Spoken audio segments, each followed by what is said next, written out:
இன்னைக்கு புதுசா ஒரு திட்டத்தை நிறைவேற்றிருக்கிறார். திட்டத்துடைய பேரே ரொம்ப சூப்பரா இருந்துச்சுங்க. உங்கள் கனவை சொல்லுங்கள். முதலமைச்சர் அவரே, என் கனவை சொல்றேன். பெண்களுக்கு பாதுகாப்பான மாநிலம் என் கனவு. இளைஞர்களுக்கு வேலை வாய்ப்பு இருக்கக்கூடிய மாநிலம் என்னுடைய கனவு. தமிழன் என்கின்ற பெருமையான அடையாளத்தோடு இருக்கக்கூடிய மாநிலம் என்னுடைய கனவு.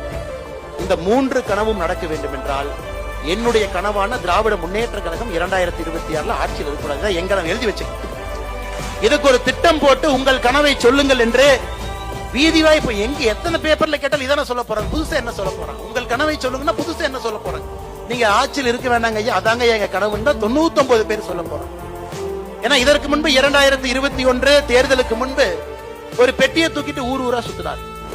இதுக்குங்க ஐயா பெட்டினா, ஒரு குறை தீர்ப்பு பேப்பர்ல இருந்தா உள்ள போட்டு வைங்க, இந்த பெட்டிக்குள்ள நான் பாக்குறேன். அந்த பெட்டி என்னாச்சுன்னு யாருக்குமே தெரியாதுங்க ஐயா.